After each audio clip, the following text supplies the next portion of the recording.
wabarakatuh. Kami dari kelompok geografi kelas 3 ingin menampilkan video pembelajaran tentang siklus bebatuan. Sebelumnya izinkan kami memperkenalkan diri. Nama saya Nafisa Karolina. Nama saya Oleh Sakura. Saya Ismail Risa. Nama saya Rehan Miyakarwa. Nama saya Andika Armus Ramadan. Nama saya Arif Rizky Wibowo. Perkenalkan, nama saya Andika Armus Ramadan dari kelas 10-3. Di sini saya ingin menjelaskan apa itu siklus batuan dan jenis-jenis batuan. Siklus batuan itu adalah proses perubahan batuan dari satu jenis ke jenis lainnya secara berulang dan berkesinambungan karena pengaruh panas, tekanan, dan proses geologi lainnya di bumi. Proses ini terus-menerus mengubah batuan yang ada menjadi 3 jenis batuan lain seiring berjalannya waktu geologis karena kekuatan pendorong seperti lempeng tektonik dan siklus air. Jenis-jenis batuan secara mendasar dibagi menjadi 3 kelompok utama, yaitu batuan beku, batuan sedimen, batuan metamorf. Batuan sedimen. Batuan sedimen ini merupakan jenis batuan yang terbentuk setelah ada di atas permukaan bumi. Batuan yang terbentuk terjadi karena pembekuan dan dipengaruhi juga oleh suhu tekanan yang rendah. Seiring berjalannya waktu, kumpulan endapan tersebut menjadi sebuah batu yang baru. Ada beberapa jenis batuan sedimen seperti batu konglomerat, batu pasir, batu serpih, batu gamping, batu breksi, batu lempung, serta batu stalkit dan stalagmit. Lanjut, ada batuan metamorf. Batuan metamorf adalah batuan beku atau batuan sedimen yang mengalami perubahan akibat pengaruh fisis dalam jangka waktu yang lama. Pengaruh fisis tersebut dapat berupa suhu dan tekanan yang sangat tinggi, seperti mengakibatkan struktur partikel-partikel penyusun batu berubah.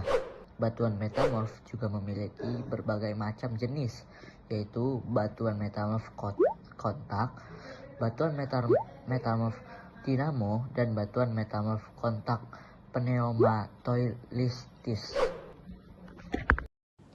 Proses siklus batuan. Yang pertama ada pembentukan batuan beku atau igneous, terjadi dari pembukaan magma atau lava. Jika membeku di bawah permukaan bumi, maka disebut dengan batuan beku dalam atau plutonik.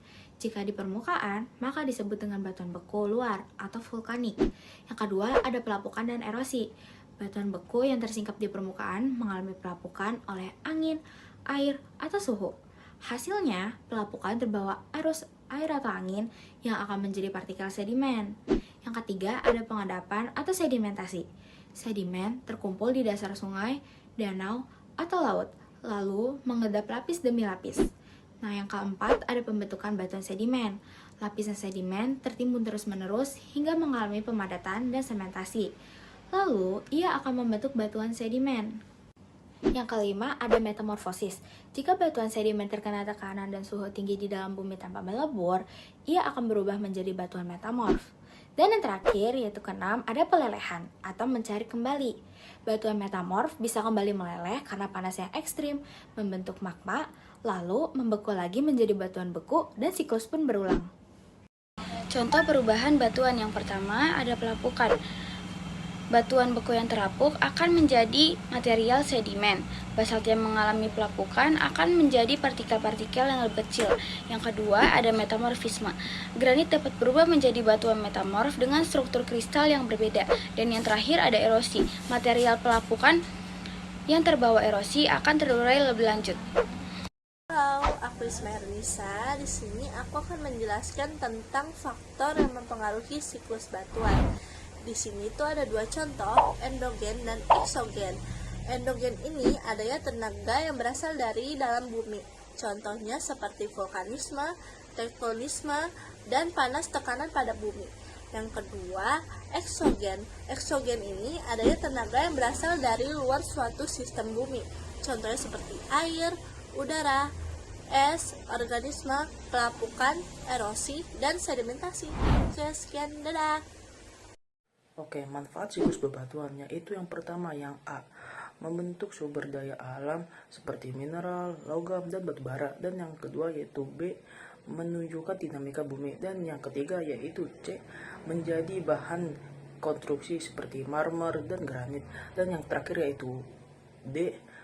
Membantu ilmu geologi memahami sejarah bumi. Nah, kesimpulannya adalah siklus bebatuan adalah proses alami yang terus terjadi di bumi, menggambarkan hubungan antar jenis batuan melalui berbagai proses geologi seperti pelapukan, pengendapan, tekanan, panas, dan pembukuan magma.